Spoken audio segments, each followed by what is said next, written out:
Smoky Mountains are one of the most beautiful places on Earth, but they're also one of the most mysterious.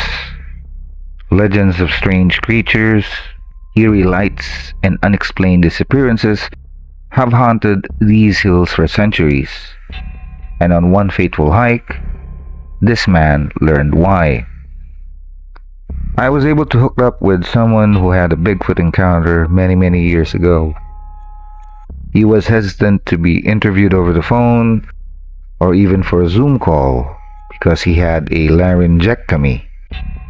A part of his larynx was removed, and now he has a very raspy voice. So he opted to just send an email, and I have that email now. And I'll read it word for word. And boy, what a story. Here it goes. This is the story of the night I encountered something I still can't explain, something that changed the way I see these mountains forever. It was a crisp autumn afternoon when I set out on the Siler's Bald Trail in 1996, a moderately challenging route known for its narrow ridges and stunning views. I'd hiked it before, but this time it felt different. The air was still, the silence almost heavy. I brushed it off though. I was here for the challenge, the solitude, and maybe a few good photos. I was about halfway to the summit when I first heard it. A low, guttural growl. It echoed through the canyon, and I swear it felt like the sound was coming from everywhere at once. My heart just stopped.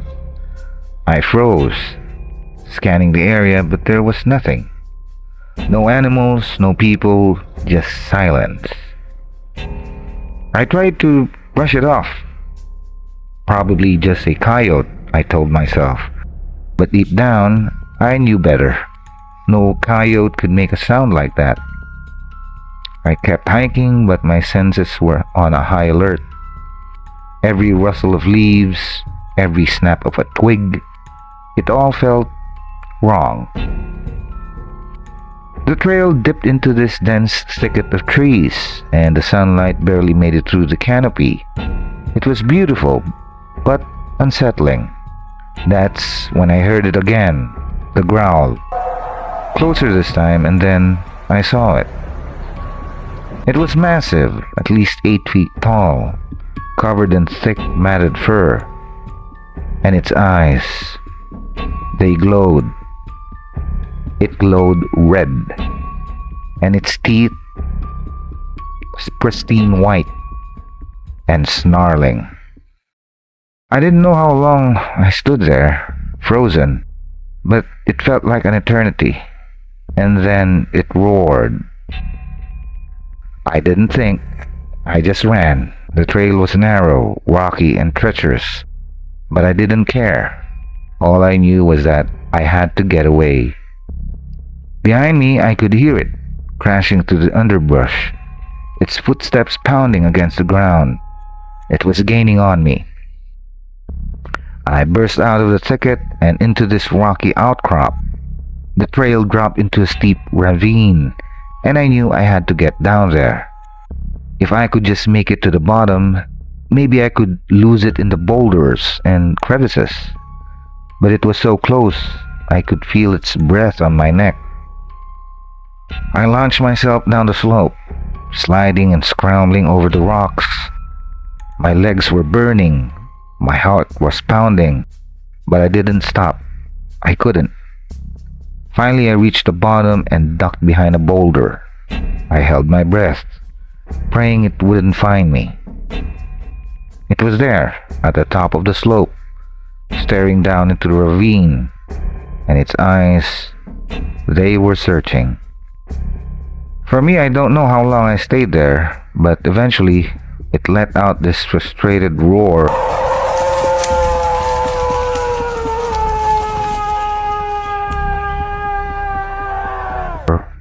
And then disappeared back into the trees. I waited for what felt like forever before I dared to move. The hike back to the trailhead was the longest of my life. Every sound, every shadow, I was convinced it was still out there, watching me. By the time I reached my car, the sun had set, and the stars were out. I sat there for a while, just trying to process what had happened.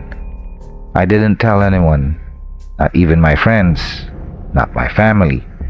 How could I? But I know what I saw, and I know I'll never forget it. So what do you think? Was it Bigfoot, a bear, or something else entirely? I don't have all the answers, but I do know this. The Smoky Mountains are full of secrets, and some of them are better left undiscovered. Thanks for watching, and as always, stay curious, but maybe, don't hike alone.